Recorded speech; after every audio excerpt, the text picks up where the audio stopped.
Testing. 1, 2, 3, 4. Testing. This is a test of the camera using the externally provided microphone on switch position number 1. Testing. 1, 2, 3, 4. Testing. 1, 2, 3, 4. Testing. This is a test of the external microphone in switch position 2, adding 10 dB. Testing. 1, 2, 3, 4. Testing. 1, 2, 3, 4. Testing. This is a microphone test using the camera's internal microphone. Testing. 1, 2, 3, 4. Testing. 1, 2, 3, 4. Testing. This is a test of the camera using a wireless lavalier microphone. Testing. 1, 2, 3, 4. Okay, you've watched the videos and the tests, so now let's cover the pros and cons of this Andoer 4K camcorder, and we'll start with the cons. The biggest con, I'm afraid, are the microphones. The internal and external microphones supplied with the camera are, to be fair, at best useless.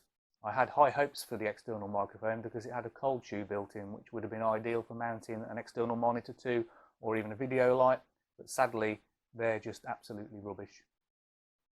The internal microphone records far too quietly and you have no adjustment for it at all.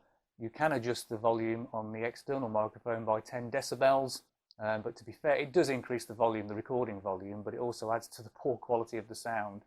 So to be fair, the external and internal microphones are just useless. You will have to provide your own microphone. I use this sub-miniature lavalier wireless microphone system, which I bought for about £40. This works well for me in the field, and it works really well on this camera because, as you can hear now, the sound quality is fairly good. In fact, it's ideal for what I would want to use it for. But you will need to buy a new microphone, so bear that in mind if you're considering purchasing this camera. The wide-angle lens that's provided with this camera, which screws over the front of the camcorder lens, is, to be fair, I mean, it works. It does give a wider angle, but to me it just causes far too much fisheye effect. Everything at the edges is contorted and bent, so it won't be something I'll be using. However, the macro lens that's provided is worthwhile, and I will cover that in the pros a bit later on. One other little gripe that people may have, it doesn't bother me because I use quite large SD cards, is that once the camera is mounted on a tripod monopod or something else, it's impossible to change the SD card without taking the camera off the tripod monopod or something else. You literally cannot open the SD door whilst the camera is mounted, which might be frustrating for some people. The battery, however, drops out the back and you can change that whether the camera's on a tripod or not. So what about picture quality? Picture quality, to be fair, is fairly good. I will cover that later on in the pros. The cons are that you have no manual control over picture quality really at all. In the menus there is an exposure compensation. You can also set metering from matrix to center weighted, or I think it's spot as well. These have very little impact on the recording quality of the camera. So really, picture quality control is controlled by the camera, and that's it really. You have no override facilities at all. There is a time-lapse facility built into the menu. I didn't try it. It may well be useful. It's something I have on my Nikon D500, which I've never used either because it just adds to the shutter count of a DSLR, and it adds to the shutter count in quite a big way. So I've never really bothered using it. I will try it on this camcorder, and if it's any good, I'll post a video of it later on. But I haven't really tried it as such. So picture control you have no control of whatsoever. The camera does everything for you, but it does do it reasonably well, and I'll talk about that later. So let's turn to the pros and briefly run through those. I don't want to make this an extended video, so I'm only going to touch on them briefly. Picture quality. To be fair, picture quality from this camera is pretty good. It was better than I expected. Is it 4K? I'm not sure. I mean, sometimes I look at some of the images and they seem to be overly sharpened, and sometimes they look fine. I was actually quite pleased with the picture quality. Again, for what I will use the camera for, it's extremely good for me. So I will be using the camera for my YouTube videos just like I am now. Other things that were impressive with the camera were the macro facility, a little macro lens that screws onto the front of the camera lens.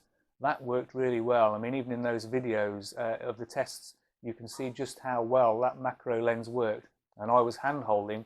Had I been on a tripod, those images would have been much more stable. But you can see straight away that the camera does get in really tight on subjects. In fact, I think the front of the lens was a couple of inches away from the subject. That may be a problem if you're into insects, because by the time you've got that close, they may well have flown off or trotted away somewhere else. But for macro facilities in general, I mean, that 5p piece coin is a very small coin, and it got in really close on that. You can see all the scratches and blemishes, and the image is really, really very sharp. So that was a good thing. This camcorder can basically be likened to a car dash cam, but obviously in a camcorder form. It seems to record the same sort of image quality, and the menu systems are pretty much the same as you'd find in a car dash cam, apart from one or two other things. Obviously the time lapse, it wouldn't be on a car dash cam, but I think that's basically what this is. It's a handheld car dash cam, but it does perform really well. And one of my favorite things is the articulating touchscreen. That articulates through 180 degrees. I'm looking at an image of myself now. As the camera screen is rotated, the image also flips round so that when it's pointing at you, the image is the right way up and not upside down. I'm looking at an image of myself now, and that's great. Obviously, if you use the remote, you can zoom in or out on that image and set it up and record and take photographs and stills with the remote. So that's a good thing as well. The remote is fairly useful, but I should point out it only works from in front of the camera. To the side or behind, forget the remote, it won't work at all. You have to be in front of the camera, pointing the remote at the camera for it to work. What else is positive about this camera? Battery life. Battery life was pretty good. I found that I've got a couple of hours battery life out of the camcorder. In fact, I was recording this video yesterday and the battery went dead on me halfway through the recording, and I think I'd probably been videoing for a couple of hours by that point, including all the footage that you've seen in this video and the previous video, video number 1. So battery life is also pretty good. It's an MP120 battery. They are readily available on eBay or wherever you choose to shop. So if it does fail, they can be replaced quite easily. It may be worth buying a spare battery and just carrying it around with you.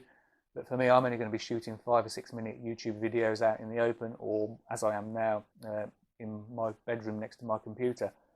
So the camera in itself is pretty good. It has its negatives, it has its positives. Do the positives outweigh the negatives? Yes, because the biggest negative would be the internal and external microphones, and that challenge can be overcome by purchasing another external microphone, a better make, maybe a Boya or a Rode, or in my case a sub-miniature wireless lavalier microphone, and this one is pretty good. So what would I give this out of 10 as a mark?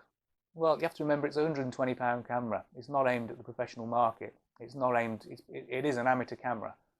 I'd give it 7 out of 10. I'd give it 7 out of 10 all day because the picture quality is good. Once you find out the sound quality, that's good too.